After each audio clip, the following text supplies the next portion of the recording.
This program has been brought to you by Extra Dessert Gum. Apple pie flavor. Apple pie whenever you need it.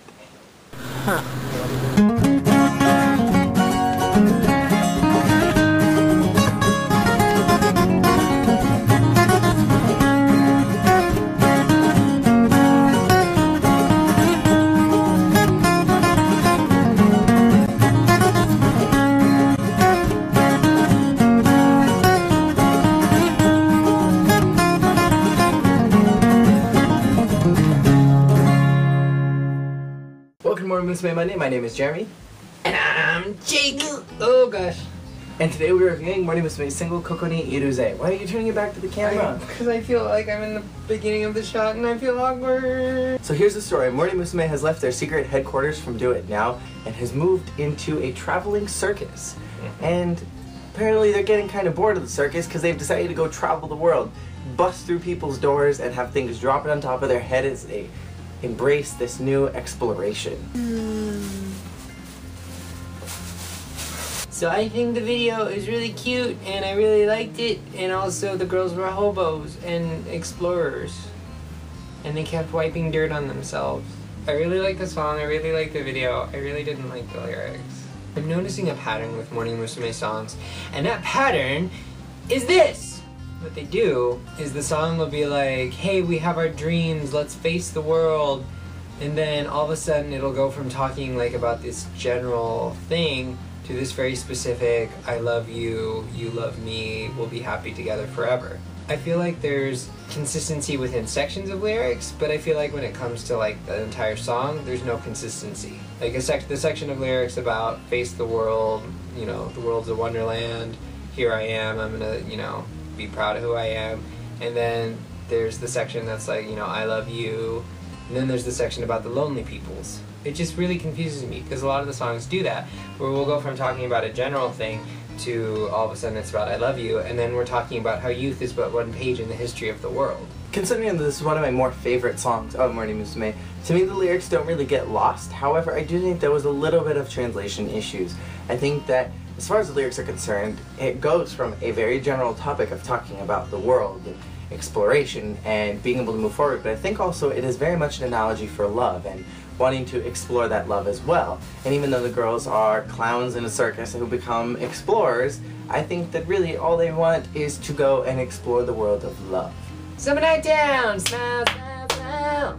Most of the more mature songs at the beginning of Morning Musume's career were focused on love, on heartbreak, but now we're moving into this pattern of a general topic of an idea of something, much like how Do It Now was a song about tackling the future, but also about being in love. But I think it's also an analogy for a couple going together through life and embracing the future that awaits them. And the random I love yous were probably symbolic of the journey that's going on in the lyrics themselves. So I kind of almost like some of the Morning Musume songs better when I don't know what the words are. If the song had just been consistent and stuck with the, you know, face the world is a wonderland thing, I would have been okay, but then the random like, I love you, I was like, no, don't love them.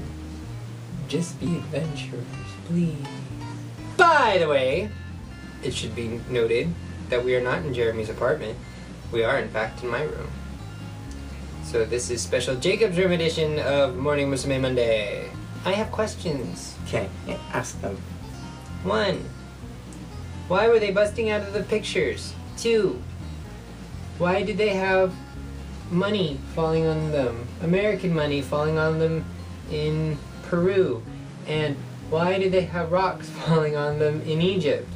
While the music video itself correlated very little with the lyrics of the song, there were a lot of textual things that were involved in this music video that I personally appreciated.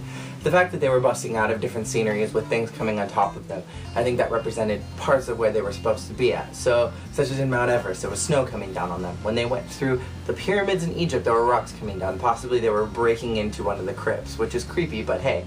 In Paris, they were going through, and there were newspapers that were blowing by them, and maybe that is symbolic of just the fact that they're in a city. We don't really know what the last location was. There were statues of people. It's possibly South America, it's possibly somewhere in India, but they had money falling down on them, and that was the one that I was really unsure about in general, because they looked like they were $2 bills that were falling out of the sky, and beyond the fact that it was American money, not any other kind of money that would have been either in that time or even money that's used in Japan. The other textual thing that I appreciated was during the Explore scenes where they were doing the solos is that they would wipe their face and they would have dirt come across their face. So it was almost like they were going through and really exploring something, and so by wiping their face they were getting the dirt on them, and it kind of gave the feel that they were continuing through this exploration, and possibly the addition of dirt is the continuation of the relationship.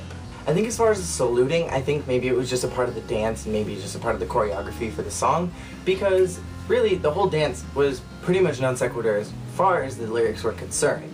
At the very end they jumped around and turned their butt, look at the camera, and then jump around. I really want to know more story about the lady with the bright glitter glove in the very beginning who was like doing jazz hands at the girls. I want to know her backstory. I want to know where she's from. I want to know why she's at the circus watching Morning Musume do song. As far as the English is concerned of the song, I think overall the English is really good in the song. I think what is interesting is that the song title, Koko ni Iruze, literally translates out to I am here. Koko ni means here, and Iruze is a form of being in a place. So I think it's interesting that even in the song they had I'm here, and I thought that was interesting that they did I'm here in English, but the song was translated out into Koko ni Iruze, so they did the translation of the Japanese title in English. They had Breakthrough, which correlated with breakthrough the dreams that you have and break into that part of your life. And then it kind of correlated with the fact that the girls were jumping and literally breaking through scenery to get into their explorative places. There was also, yes, Wonderland, and Wonderland is typically something that is associated with magic, with fantasy, with a completely different place than what you're used to. And so I think it's interesting that as far as the lyrics are concerned, that they're talking about exploration, and going into Wonderland is really exploring a part of yourself. And so I think that not only did the lyrics match really in a very symbolic way with the English, I think that it did something different for the song that most English in Morning Musume songs don't really have.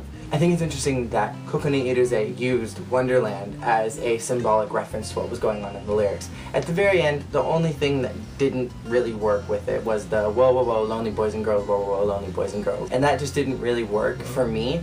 I think that some of the other background textural stuff that was used, as in come on say it again, whoa whoa whoa, and then I'm here, I thought the things that they used in that end piece to kind of add texture into it, I thought that made this song a little bit better for me, on the fact that I already really like it in the first place.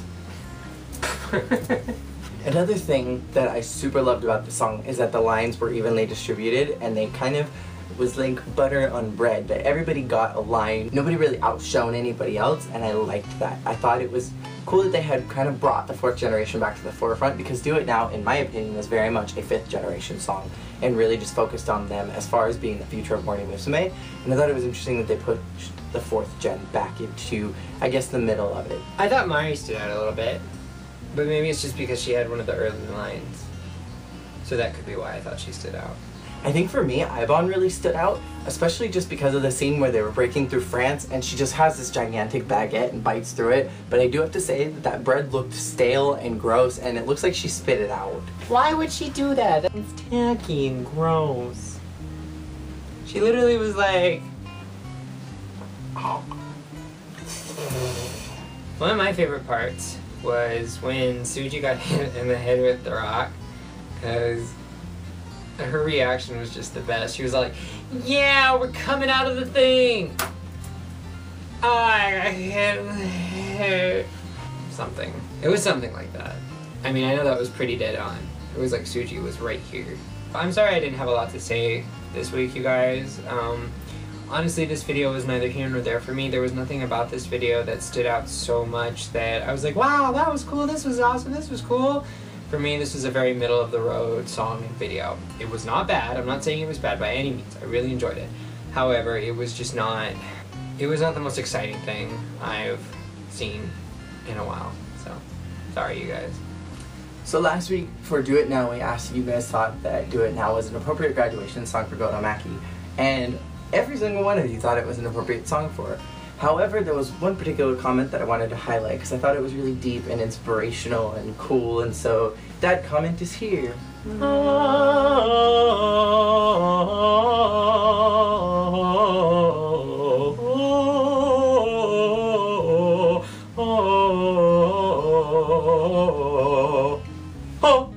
So this week we have 2 questions, because Jacob and I differ on opinions about this song.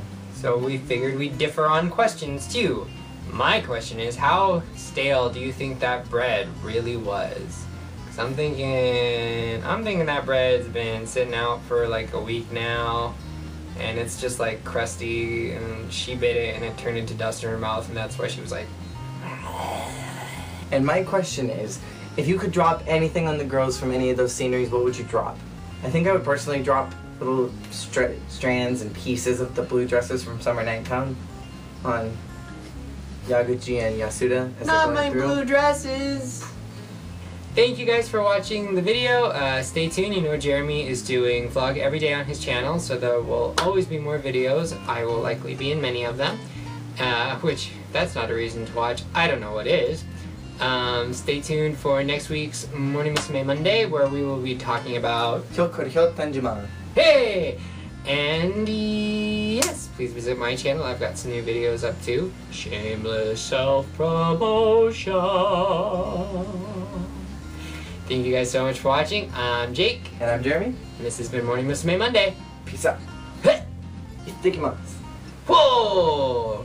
Lonely boys and girls. Lonely boys and girls.